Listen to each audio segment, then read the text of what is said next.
Hello everyone, welcome to Talking Davos with Vijay and Wadia. This evening we have two special guests who are global shapers, one from Chandigarh Hub and one from Kathmandu Hub.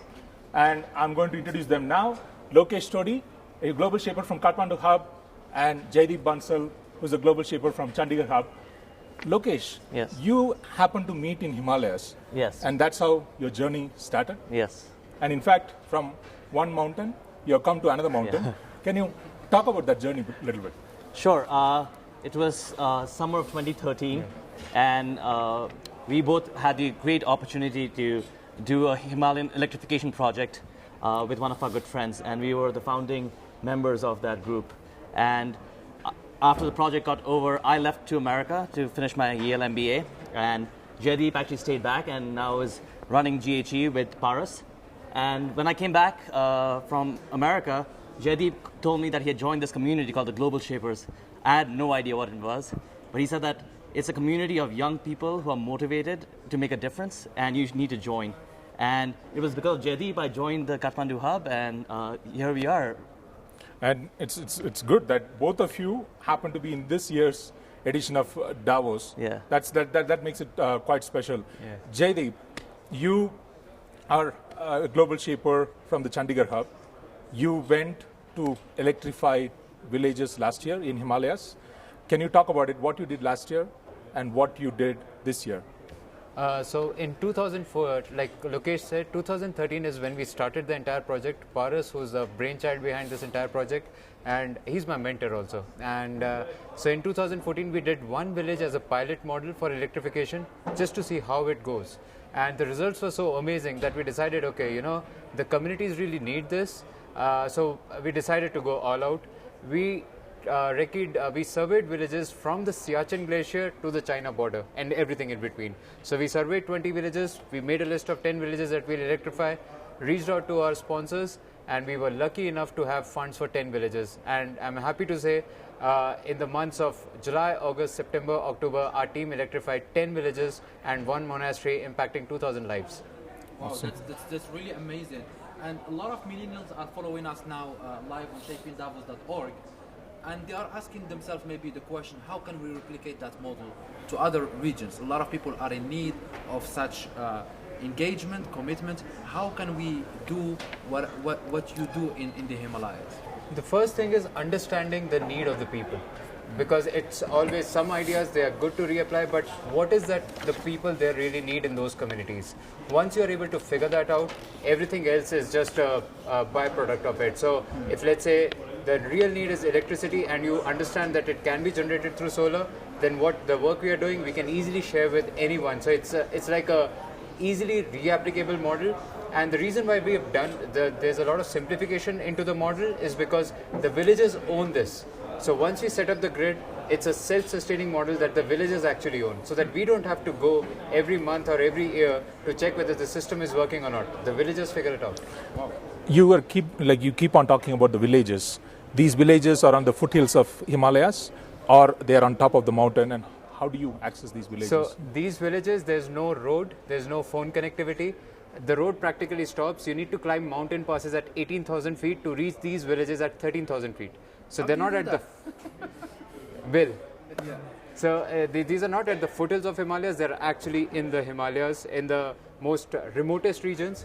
And they're so disconnected from the rest of the world that when you actually go to these villages, you feel you have traveled back a century. Wow. Yeah. Okay, and you are taking these equipments, the solar equipments and things like that, and how do you carry? Like you have a truck, you put it on your back, or horseback. How do you take it to that altitude? So it's donkeys and horses and our backs. So that's how you carry stuff. There are no trucks that can reach those villages.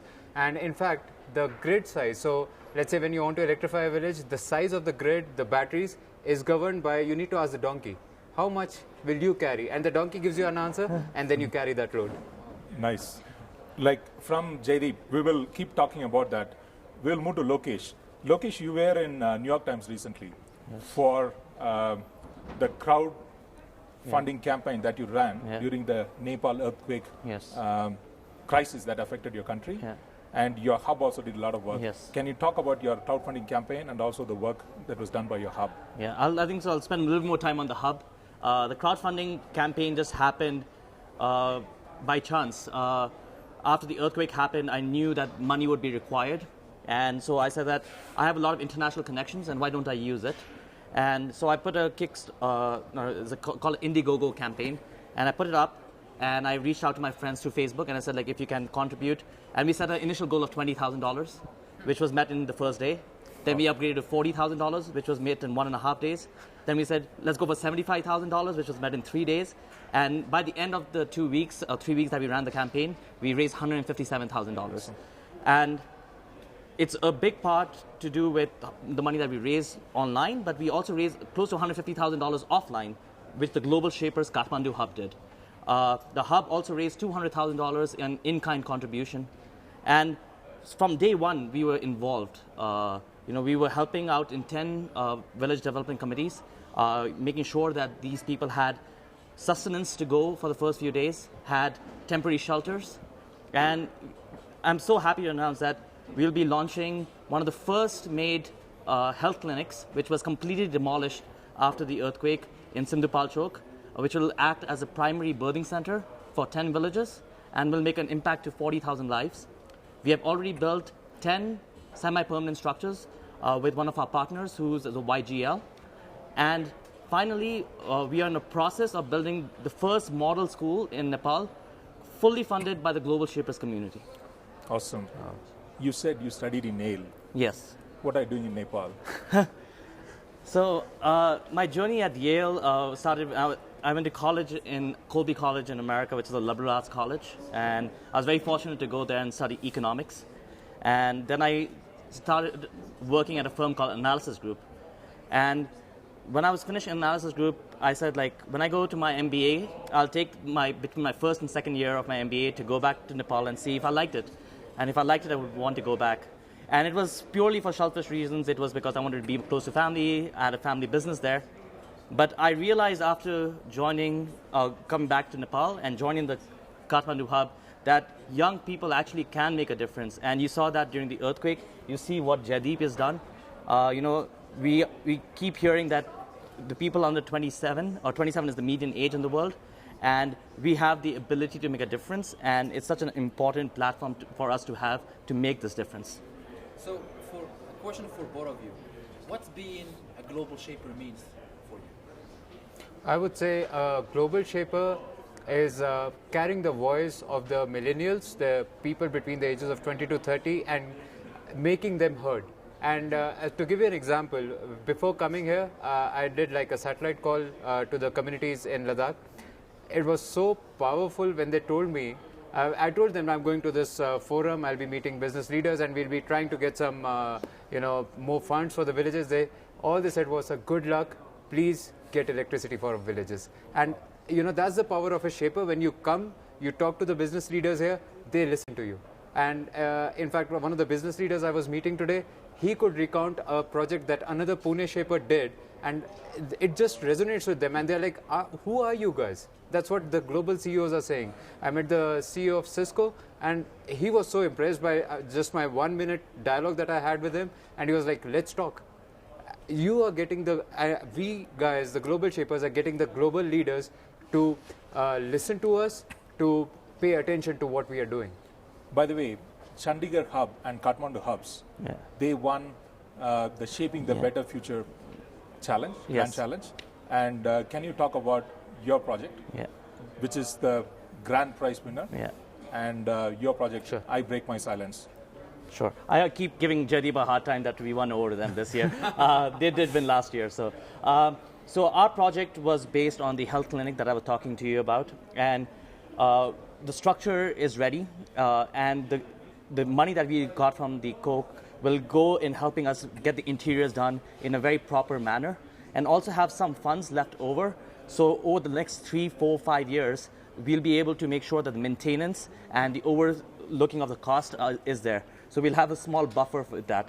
And this is a very important project to us because we want to make sure that the people that were affected by the earthquake, because a lot of help came immediately. You saw online people were giving money, but very few people stay back in those communities. And when we went there and we saw the work that these health professionals were doing, the entire place was in rubbles. And the two people who managed the thing, they made sure that they were there 24/7.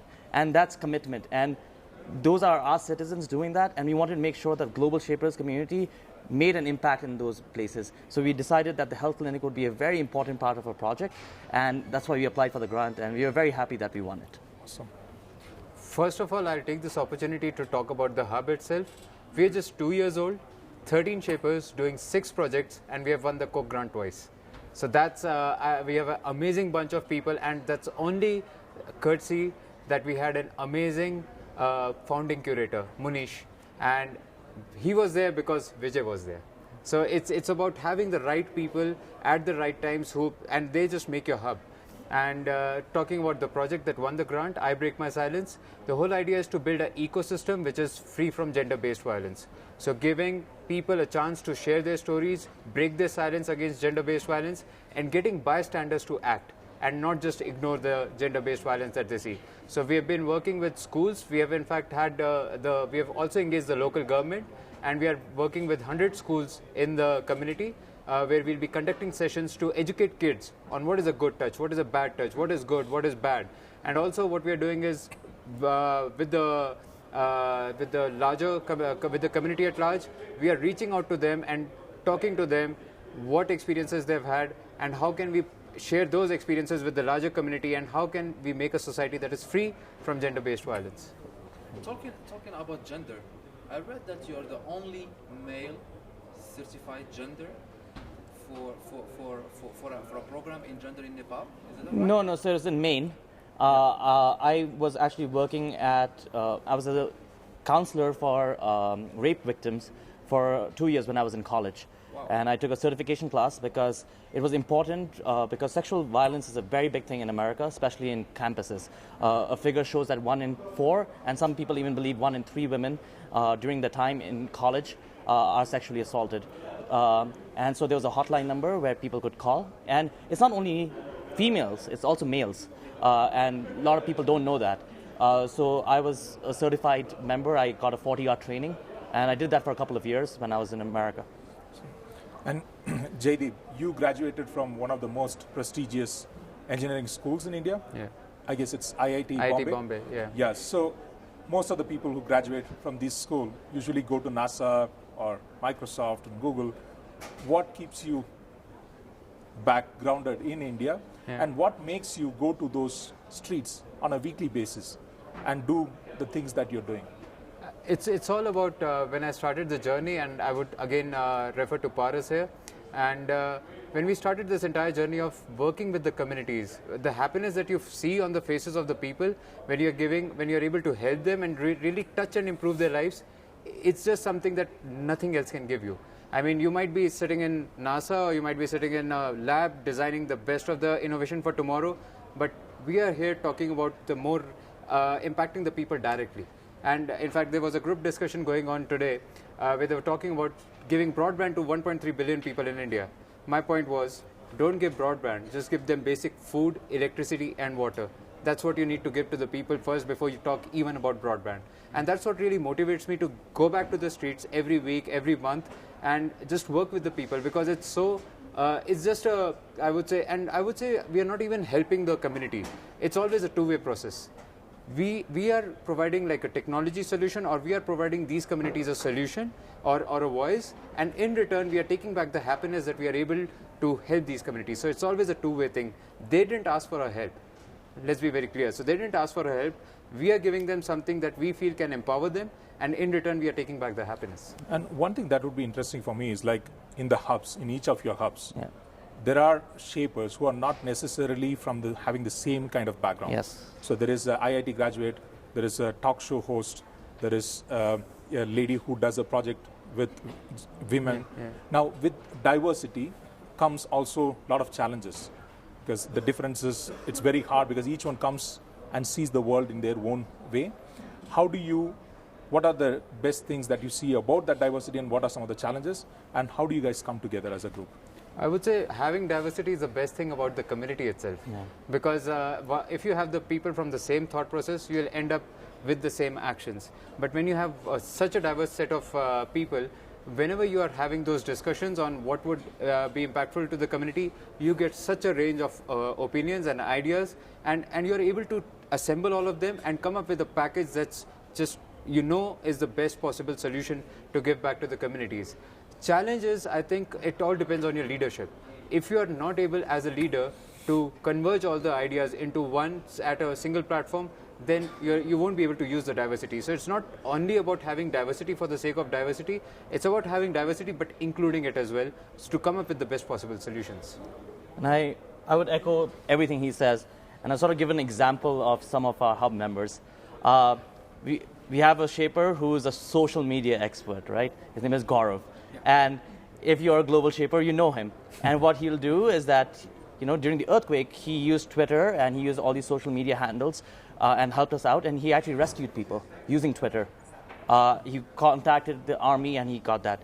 We have a very young shaper called Shrishti, and she leads all our, making sure our media things are fine, making sure that we are on time on things. Our curator, Sneh, she keeps us focused. We have Amod, who was our last curator and who came to Davos last year, and he's just a rock. He knows what to do. And our founding curator, Ashmi, who was a YGL, she keeps us, make sure that we are all in check. And I think that's such an important part of our community as well, because the Kathmandu hub, and I don't know if the Chandigarh hub, our YGL community in Kathmandu and our Global Shapers community in Kathmandu are very, very integrated. We work in a lot of projects together, and without their help, and without our founding curators' help, I don't think so we would be at the stage that we are right now. So you've been talking about the Kathmandu hub, and the whole community knew how great Shape South Asia was, which was hosted by the Kathmandu hub some months ago. So can you tell us more about that experience and what it brought to Kathmandu and to Nepal? Yeah, sure. Actually, the Shape event was supposed to happen, if you guys remember, just 3 weeks after the earthquake happened. And logistically we moved it to November, and it was a nightmare organizing it, because if a lot of people might not know, but there's still a big fuel crisis in Nepal. You can't get diesel easily. There's no cooking gas. The hotels were really hard to manage, but I think so we pulled off a great event. And what we wanted to make sure was how to build sustainable cities. That was our focus. And because there's going to be a huge shift in the population and demographics to the urban areas in the coming future. So how do you make it in a sustainable manner?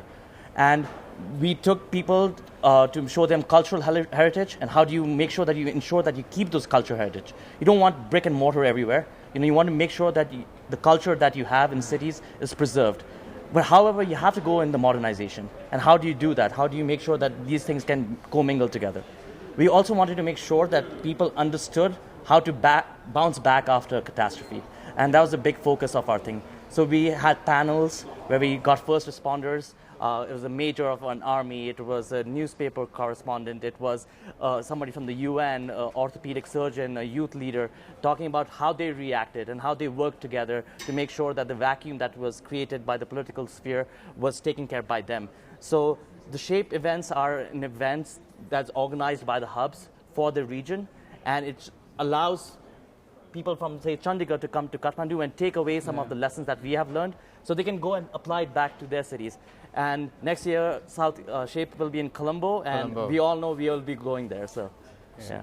And what are you taking from Davos to your respective hubs? I think the biggest thing I'll be taking back is that youth have a voice in this place. We are probably one of the youngest, if not the youngest, members participating. We have something called the white badge, which basically gives us all access to this place. And we are sitting in front rows in panels. We are asking important questions. For instance, today there was a panel with Sheryl Sandberg and Satya Nadella. And the questions that were asked, two of the questions that were asked was asked by Global Shapers. And it shows that we have the ability to ask relevant questions and provoke the thought leaders of today's big companies to think about how the youth are acting and what the youth want. I think it's all about truly standing to the community word that we have, global shaper. We are people, we can make our voice heard and people listen to us. And that's the fact that I just want to share with everyone who's watching this. Don't be afraid. Go out, talk to the leaders. You have the right ideas. They'll listen to you, they'll help you, and they'll help them execute. So that's the power of the community. So by being on those comfortable beanbags, by being in this magic mountain, as we call it, with the world leaders, so what are your hopes for the world in the future? I'll talk particularly about India. I really hope that the leaders here come to a consensus, because in the panel that there was today around the India of tomorrow, we had people from two political parties who were actually having a go at each other during the conference. And really, it's about ironing out those differences and working for the community. Forget your personal agendas, forget the political agendas, have a common vision to make India the next big thing, to make Indians empowered. Take that vision, then execute what all needs to be done, and don't get your political differences into those things. So then only thing is policies get so delayed, and then you have people who don't have access to water and food and electricity. Lokesh, your hopes? Yeah, my hope is that, I'm here and I see what the youth of this community can do, and I can see what youth all over the world can do, and we are lucky to sort of represent the youth in this conference. And my hope is that people who are watching this, the youth that are first, hopefully they'll apply to the global shapers community wherever they are, but they also have the ability to question, to have the ability to say, go against the status quo.